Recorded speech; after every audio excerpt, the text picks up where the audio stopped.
የፌደራል ፖሊስ ኮሚሽን በ15ኛ ዙር ምልምል ሰልጣኞችን ተቀብሎ በፖሊሳዊ ሙያ ለማሰልጠን ምልመላ ይጀምራል።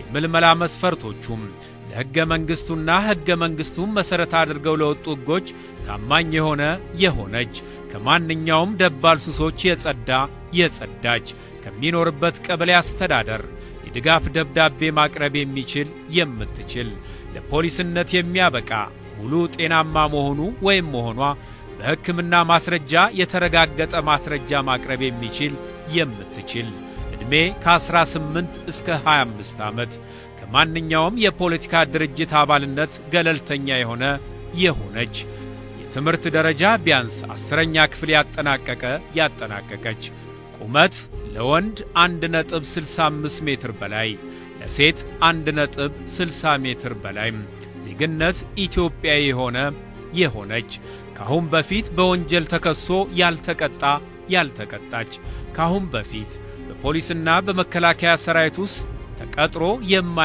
የማታውቅ ያላገባና ያላገባችና ያልወለደች የምዝገባ ቦታ በአቅራቢያቸው በሚገኙ ክልሎች ዞኖች ወረዳና ቀበሌ በሚገኙ ፖሊስ ጣቢያ ሲሆን ምዝገባው የሚጀምረው ይህ ማስታወቂያ ከተነገረበት ጊዜ ጀምሮ ይሆናል። ማሳሰቢያ 8ኛ ክፍል ፈተና ወስደው ያለፉበትን ካርድ ዋናውንና የማይመለስ አንድ ፎቶኮፒ የቀበሌ ነዋሪነት መታወቂያ ካርድ ይዞ በመቅረብ መመዝገብ ይቻላል።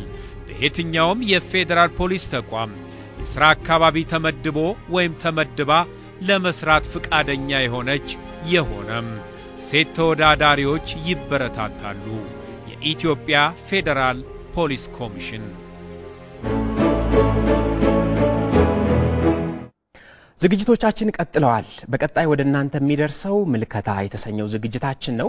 በዛሬው የምልከታ ዝግጅታችን ደግሞ ስለ ጣት አሻራ ምርመራ እናነሳለን። እንግዲህ በፎረንሲክ ውስጥ ከሚገኙ የተለያዩ የምርመራ ስልቶች አንዱ የጣት አሻራ ምርመራ ነው። የጣት አሻራ ምርመራ የሚደረገው እንግዲህ ሰዎች ስራ ሊቀጠሩ ሲፈልጉ ወደ ውጭ ሀገር ለመሄድ ሲፈልጉ ወይንም ደግሞ በወንጀል ሲጠረጠሩ የጣት አሻራ ምርመራ እንዲያደርጉ ይደረጋል። ይህ የጣት አሻራ ምርመራ እንግዲህ በአብዛኛው አስተማማኝ የሚያደርገው ሰዎች አካላዊ ገጽታቸው ቢቀየር ተደብቀው ለማለፍ ቢሞክሩ ወይንም ደግሞ በአደጋ ቢደርስባቸው በህመም አካላዊ ሰውነታቸው ቢቀየር የጣት አሻራ አንዴ የሰጡት የጣት አሻራ ግን ስለማይቀየር ወይንም ስለማይለወጥ እጅግ በጣም አስተማማኝ የሆነ የምርመራ ዘዴ ነው ተብሎ ይታወቃል። በተለይ ደግሞ ሰዎች በወንጀል ሲጠረጠሩ አብዛኛውን ጊዜ ለፍርድ አሰጣጥ ሂደቱ አመቺ ይሆን ዘንድ የጣት አሻራ ምርመራ በተለያዩ መንገዶች የሚደረግበት ሁኔታ አለ። ለመሆኑ ከዘመኑ ቴክኖሎጂዎችን በመጠቀም መሳሪያዎችን በመታገዝ አሁን ያለው የአሻራ ምርመራ ስራ ምን ይመስላል የሚለውን የዛሬው የምልከታ ዝግጅታችን ያስቃኘናል። እሱን በማስከተል ከመርማሪዎች መዛግብት ደግሞ ከሀገር የወጣው ወጣት ብዙ ችግሮችን ተቋቁሞ ባህር ቢሻገርም በአጋቾች ተይዞ ተወስዷል። ምን ደረሰበት፣ በእነማን እንዴትስ ወደ ሀገሩ ተመለሰ የሚለውን የሚያስቃኘን ዝግጅት ይኖረናል። ሁለቱን እንከታተል። ከኔ ጋር መልሰን የምንገናኝ ይሆናል። አብራችሁን ቆዩ።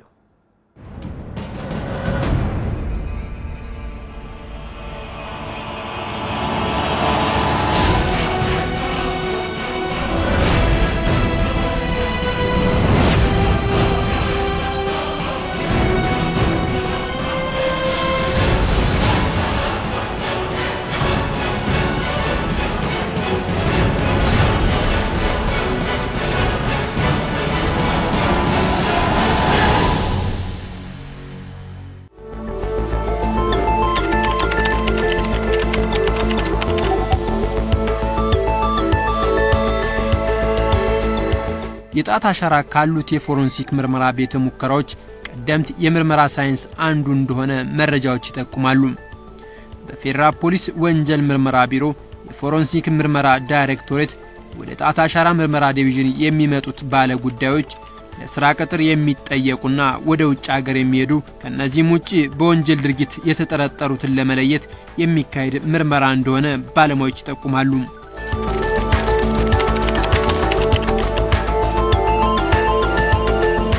ምርመራው በዲጂታል ማኑዋል ቀርቶ ዲጂታል ምርመራ ነው እየተካሄደ ያለው።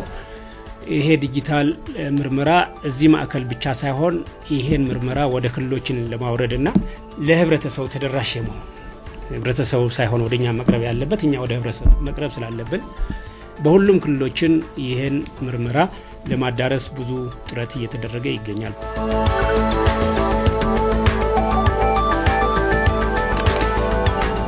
የአገልግሎት ሂደታችን የሲቪሊያን ይመጣል፣ የተጠርጣሪዎች ይመጣል። ስለዚህ በየቀኑ የመጣው የሲቪሊያን አሻራ በየቀኑ ጨርሰን እንሰራዋለን።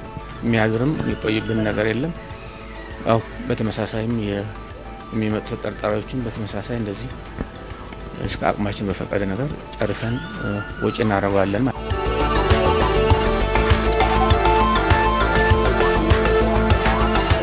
ምርመራው ኮምፕሊትሊ በኮምፒውተር ሲስተም ነው እየተካሄደ ያለውና ይሄ በዚህ ብቻ መታጠር ሳይሆን ወደ ክልሎች የማስፋት ክልሎችን አዳርሶ ደግሞ ወደ ዞን ወረዳ ያለ ለህብረተሰቡ ቅርብ ሆነን ጥራት እና ፍጥነት ያለበት ውጤት ወይም ደግሞ አገልግሎት ለመስጠት ጥረት እየተደረገ ነው ያለው። ጅምሩ ደግሞ ጥሩ ነው።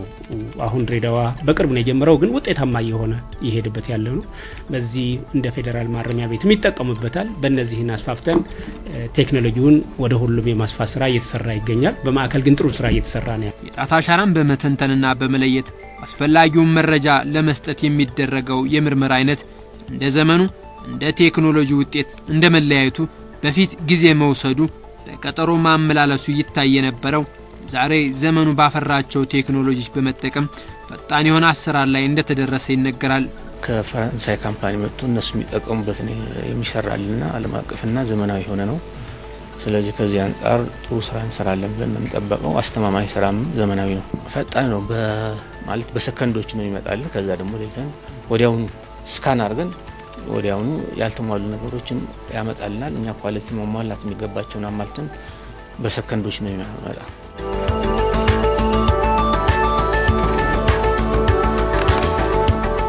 ዶክመንታቸው ታይቶ ውጭ የሚሄዱ እየታየ ስራ የሚቀጠሩም እየታየ በፍጥነት አሻራ ተነስቶ እንዲሄዱ ነው የምናደርገው። ከዛ ግን ሰርች ክፍል ምርመራ ገብቶ ዚኤፍ ሲስተም ገብቶ ተሰርቶ በነጋታው 7 ተኩል መጥቶ እንዲወስዱ ነው የምናደርጋቸው።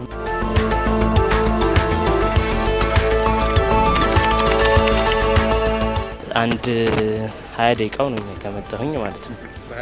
በ20 ደቂቃ ጨርሻለሁ። አሻራ ነው መጣሁት። መጥቼ ብዙ ሰዓትም አልተቆየም። ጥሩ ስራ ነው ሰራውት።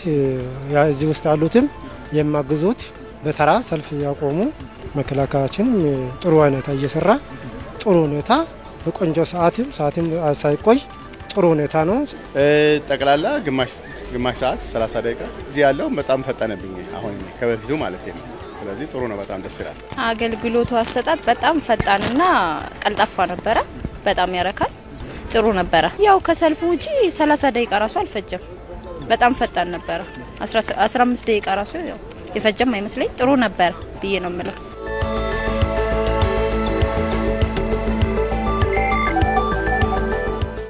ኛጋ በየቀኑ አገልግሎት ፈላጊዎች የሚመጡ ከ800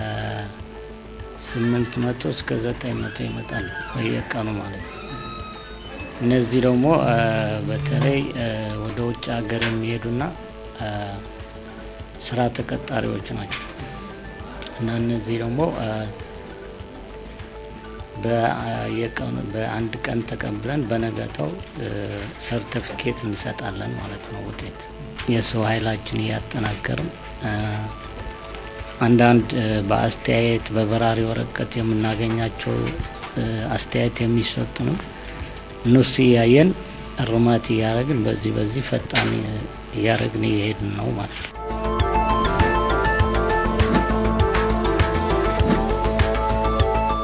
የምርመራ መስኩ የወንጀል አይነቶችን በመለየት አስቸጋሪዎችን በመፍታት ተደበቁትንም በማውጣት ለፍትህ ስርዓቱ ከፍተኛ አስተዋጽኦ ያደርጋል። በተለይ እንደ ነፍስ ግድያ፣ አስገድዶ መድፈርና የሰነዶች ስርቆትን በተመለከተ ረቂቅ ናቸው የተባሉትን በመመርመር በማግኘት የድርጊቱን ፈጻሚ የሚጠቁም ይሆናል።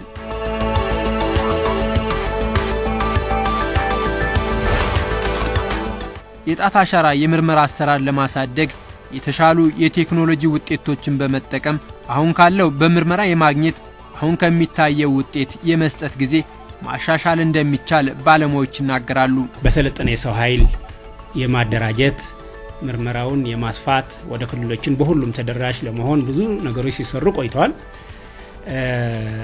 ምርመራው ማኑዋል እየመጣ የቆየ ቢሆንም ከቅርብ ጊዜ በኋላ ይሄ ምርመራ በቴክኖሎጂ እንዲደገፍ የማድረግ ኮምፒውተራይዝ ሲስተም በመጠቀም ምርመራ ወደ ቴክኖሎጂ ቀይሮ ጥራትና ውጤታማ ስራ እንዲሰራ ብዙ ስራዎች ተሰርተዋል።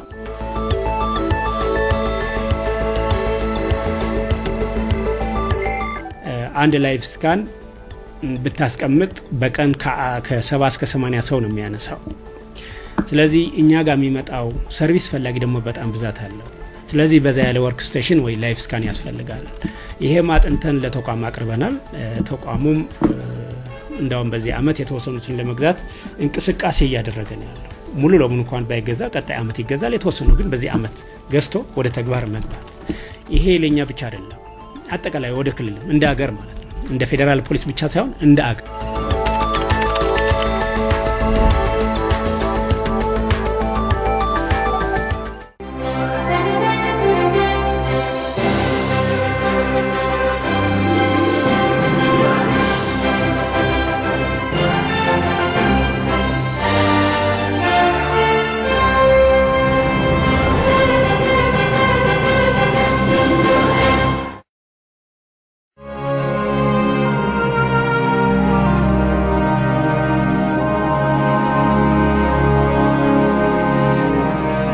ከውጭ የመጡት ልጆች እና ጉዳት ያደረሰባቸው እንደድል ሆኖ ሄዶ ተሳካላቸው ልጆች አይችሉ እንደድል ሆኖ አንዳንድ ሰው ሄዶ ሊሳካላቸው ይችላል። አንዳንድ ሰው ደግሞ ሄዶ የሚሞቱ ልጆች ስላሉ አንድ ሰው ሁለት ሰው አይችል ሳካላቸው እነሱም በማያት ነው እኔ ወደዛ ተሰልጄ በዚህ ጉዳት የደረስኩት። ከሻሸመኔ አዲስ አበባ ገባ።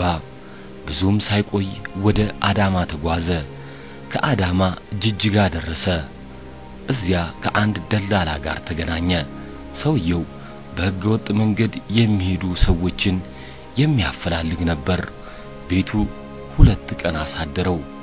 ከዚህ በኋላ ጉዞ በእግር ወደ በረሃ ቀጠለ። ከተወሰነ ርቀት በኋላ አንድ መኪና ወደ አሉበት ደረሰ። ተሽከርካሪው ውስጥ እንዲገቡ ተጠየቀ።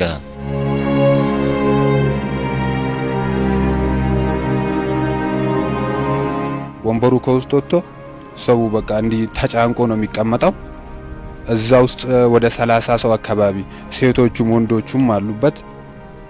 ከዛ በአፋር መንገድ ነው መሰለኝ በዛን ሳል ለሊት ስለምንሄድ ቦታው ልናውቅ አንችልም። የት እንደደረስን ማንንም አይነግረንም እና እዚህ ያደራችሁ እዚህ ደረሳችሁ የሚለን ስላልለ ቦታው ልናውቅ አንችልም። እነዚህ ደላላዎች ደግሞ እየተቀበሉ ድንበር የሚያሻግሩ የአፋር መንገድ የሚመሩ ሰዎች አሉ።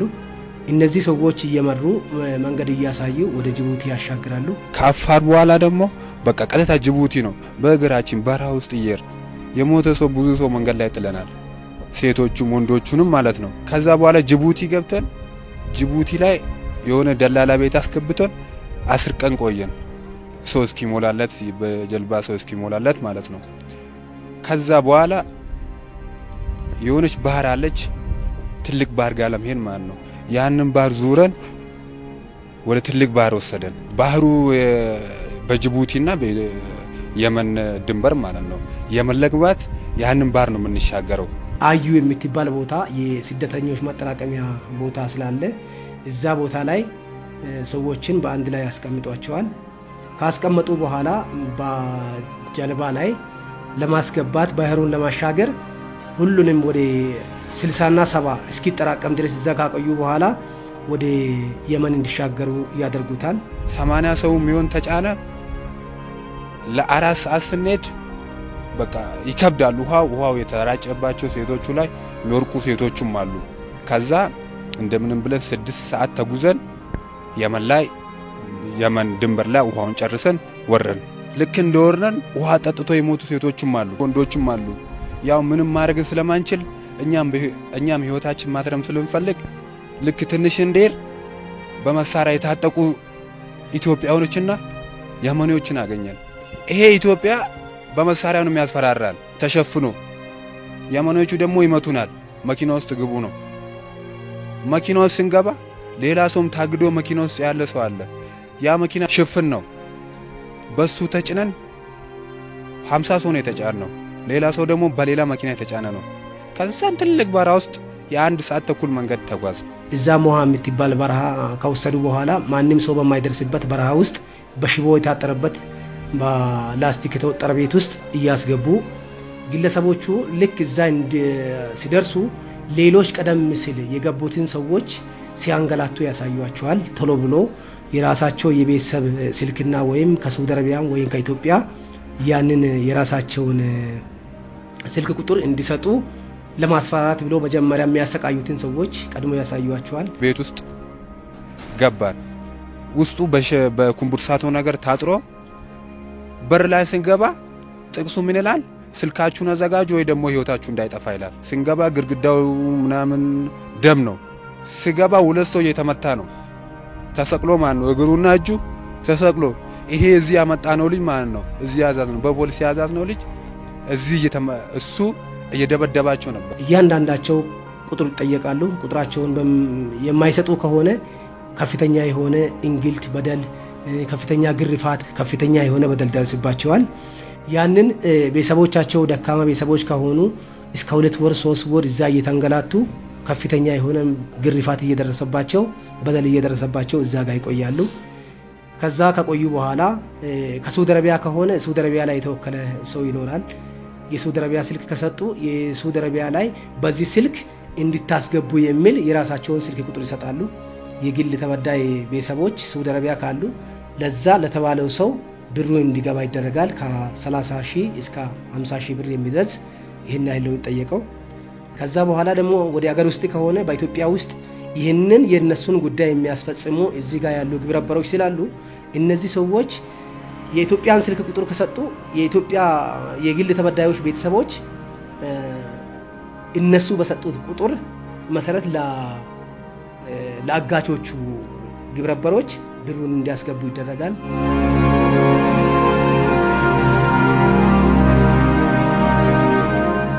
ብር ወዲያውኑ ማስገባት ያልቻሉ ግለሰቦች እስከ 3 ወር እስከ 4 ወር እየተገረፉ እየተመቱ እየተደበደቡ ለ4 ወር ለ5 ወር ይቆያሉ። እንደገና አንዳንድ ጊዜ ለሚገቡ ሰዎች አገልጋይ እንዲሆኑ የሚደረግበት ሁኔታም አለ። እዛ ጋር ከቆዩ በኋላ ገንዘብ ቶሎ ማይለቀቅ ከሆነ እነዚህ ግለሰቦች እዛ እየተንገላቱ የሚኖሩበት ሁኔታ ነው ያለው። ያገሬ ሊናው ተጠየቀ። እሱ ብር አምጣ ተባለ። ስልክ አምጡ ደውዬ ብር አወላቸዋለሁ አለ። 25,000 ብር አውርዶ በሁለተኛ ቀን ወጣ። እኔ ብደውል ስልክም ስለማይሰራ ብዙ ጊዜ እኔም ድብደባ ጀመረ። እኔም ያው ትንሽ ለምን ትመታኛለህ ብዬ ስታገለው ያስኩት በቃ በጩቤ እንዲ ምናምን መታኝ። ጩቤው እንደዚህ አውልቆ በዚህ እዚህ ጋር መታኝ። ከዛን ደም የፈሰሰ ከዛን አርዳለሁ ብሎኝ እዚህ ጋር አንገቴ ጋር እዚህ ጋር ምናምን በጩቤ መታኝ። ከዛ በኋላ ታገልኩት። ደሜ ስለፈሰሰ እጄን አሰረኝና ወደኋላ አስሮኝ ኩላሊትን አውጥቼ ነው የምሸጠው ያለ ያስፈራራኝ። ወዴን ቀደደኝ። እዚህ ጋር ወጋኝ 2 ቦታ ማለት ነው። በመኪና አድርጎኝ ሜዳ ላይ ጣለኝ። ወስደውት ከአንድ ስፍራ ይጥሉታል። በአካባቢው ሲያልፍ የነበረ አንድ ሰው ያገኘዋል። እሱ አግኝቶኝ በመኪና ወስዶኝ ሆስፒታል አደረሰኝ። ከዛ በኋላ ትንሽ ሆስፒታሉም ሕክምና 1 ወር ምናምን አድርጎልኝ ከዛን ኢትዮጵያውያኖች አሉ እዛ የሚሰሩ ብር አዋጥቶልኝ ወደ ከሚስ የምትባል ከተማ ሳውዲ አረቢያ ሸኘኝ። እንደገና ሆስፒታል ገብቶ 1 ወር ከ20 ቀን ሕክምና እያገኘ ቆየ። አልተሻለውም። ሐኪሞቹ ቀዶ ጥገና እንዲደረግለት ጠየቁት። ወደ ሀገሩ መግባት እንደሚፈልግ ነገራቸው። ቅድሚያ ወደ ጅዳ ላኩት። ጅዳ ኤርፖርት ውስጥ 300 ሰዎች ወደ ኢትዮጵያ ለመግባት የተዘጋጀ ሰዎች አሉ። 300 ውስጥ እኛን የበደለ ሰዎች አሉ። አንድ ሰው አለ እኛ ላይ በደል ያደረሰው እኔን የወጋኝ ሰውዬ አለ። እኛ እዛ ጮህን ልጁን ለአረቦቹ ፖሊስ ስናስታውቃቸው ኢትዮጵያ ገብታችሁ ክሰሱ ተባል። እኛ ምንም ማድረግ እንጂ ስለማንችል ኢትዮጵያ ገብታችሁ ክሰሱ ተባል። ከዛን እሺ ምንም ማድረግ አንችልም። ከዛ መውጣት ስለማይችል ወደ ኢትዮጵያ ኤርፖርት ስንመጣ እዚህ በፌደራል ፖሊስ እዛ ውስጥ በሚሰሩት አመለከት። ይሄ ሰውዬ በደል ስላደረሰብን በህግ ስር እንዲውሉልን ብለን አመለከት። ከዛ በኋላ እዛ ኤርፖርት ፖሊስ አሉ። እነሱ ቃላችን ተቀብሎ እዚህ አመጡ። በአሁኑ ሰዓት የግል ተበዳዮቹ ግማሾቹ ወደ ቤተሰቦቻቸው የተመለሱበት፣ ሌላዎቹ ደግሞ ራሳቸውን እስኪ አውቁ ድረስ የተወሰነ ድጋፍ እያደረግን በራሳችን እያቆየን ያለንበት ሁኔታ ነው ያለው። ሌላ ደግሞ ተከሳሹ በጊዜ ቀጠሮ ተጠይቆበት ምርመራ እየተጣራ ነው በአሁኑ ሰዓት ያለው።